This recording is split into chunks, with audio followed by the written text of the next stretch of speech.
Was the world truly destined to repeat itself, a broken record stuck on the same cycle of rise and fall?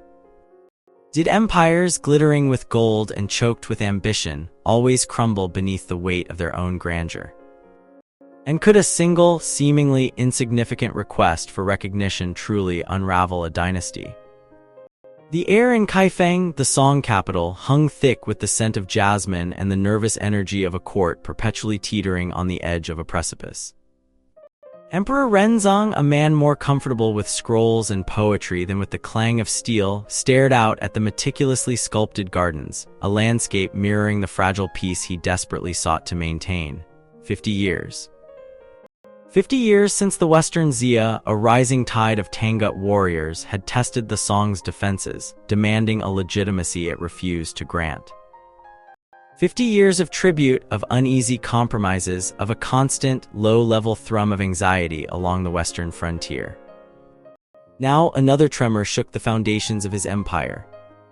Not a raid, not a rebellion, but a question, a pointed, insistent demand for recognition from the north. Yuanhao, the Shizu of the Great Xia, was sending a letter, a carefully crafted plea laced with thinly veiled threats. He wanted to be acknowledged as an emperor, a peer of the Song, a figure worthy of respect and, crucially, of tribute. The request arrived couched in the elegant formality of the Tangut script, a script painstakingly created to emulate the sophistication of the Song, a desperate attempt to bridge the gap between two vastly different cultures. It detailed the reforms he'd enacted in his realm, the establishment of a written language, the creation of a centralized bureaucracy, the construction of grand temples, all meticulously catalogued, presented as evidence of his civilized nature. The letter concluded with a chillingly polite request. I humbly look to your majesty the emperor in your profound wisdom and perfection, whose benevolence extends to all things, to permit me to be invested as the ruler facing south in this western land. It wasn't a demand, not exactly. It was an invitation, an assertion of equal status, and a subtle warning. Renzong, a scholar at heart, dispatched his advisors, a collection of seasoned bureaucrats and cautious generals, to deliberate. The debate raged for weeks, fueled by the bitter memories of the Western Xia conflict and the unsettling realization that the northern tribes, the Jurchen, posed a far more immediate and potent threat. The Liao, a powerful Khitan empire to the north, had secured imperial recognition just a few decades prior, a move that had solidified their control over vast territories and further strained the Song's resources. Adding another emperor to the north would be a catastrophic gamble. But the letter persisted, a constant, nagging presence in the court. The Western Xia, it seemed, wasn't content with simple tribute.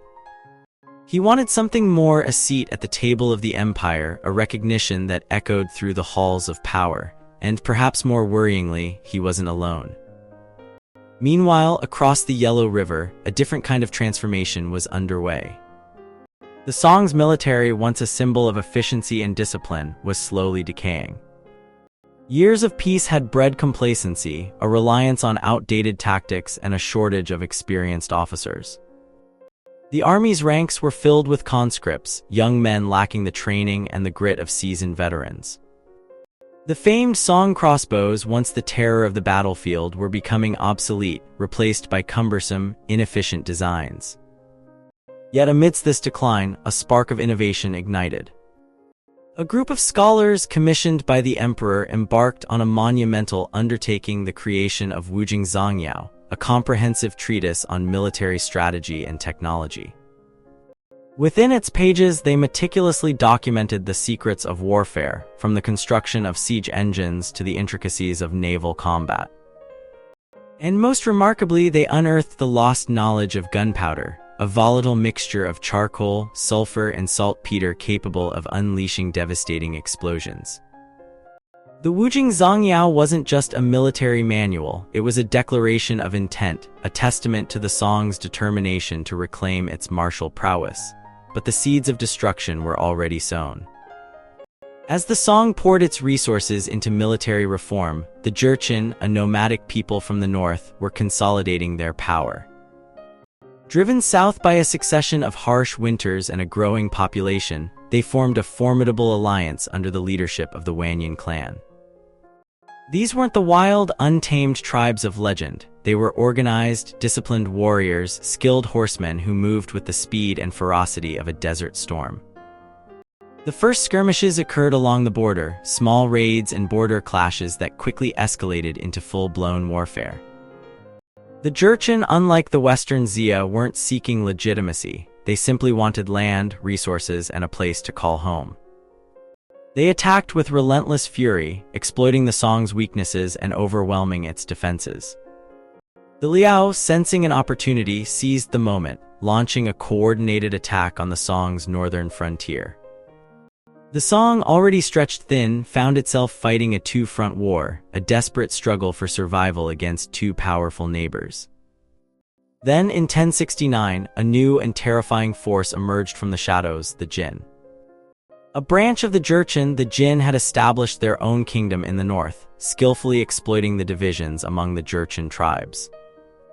Led by Emperor Taizu, a ruthless and brilliant strategist, they quickly consolidated their power and turned their attention south, towards the Song. The Jin's arrival marked the beginning of the end for the Song.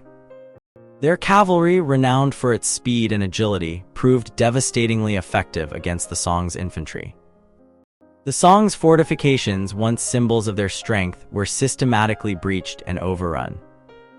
Cities fell one after another, their treasures plundered, their populations slaughtered. The fall of Kaifeng in 1127, the Song capital, was a cataclysmic event.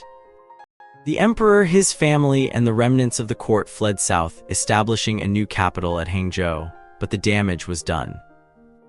The Song, once the dominant power in East Asia, was now a shadow of its former self, a fractured kingdom clinging to survival. As the Song crumbled, the Western Xia, sensing the chaos, seized their chance. They launched a daring raid into Song territory, exploiting the empire's weakened defenses. Yuanhao, the Shizu of the Great Xia, had waited patiently for decades, and now, finally, his ambition was realized. The Song, already reeling from the Jin invasion, was unable to mount an effective defense. The Western Xia swept through the south, plundering cities and villages, leaving a trail of devastation in their wake. The final blow came in 1127 when the Jin army, having defeated the Song's remaining forces, marched south and captured Hangzhou, the new Song capital. The Song dynasty, after more than 3 centuries of rule, was extinguished. The emperor, his family, and the remnants of the court fled once again, seeking refuge in the south, where they established a rump state known as the Southern Song, but even this fragile remnant was doomed. The Jurchen, the Jin, and the Western Xia, locked in a relentless struggle for dominance, continued to chip away at the Southern Song's territory. By 1172, the Southern Song was reduced to a tiny sliver of land, a desperate plea for recognition from a dying empire, and so the cycle continued. A kingdom born of ambition and nurtured by peace succumbed to the inexorable forces of war and division. The Western Xia, the Liao, the Jin, and finally, the Song, all victims of their own hubris and the relentless march of history. Was there a lesson to be learned from this tragic tale? Perhaps. Perhaps the pursuit of legitimacy, the desperate craving for recognition, could be a dangerous obsession, blinding rulers to the real threats facing their empires.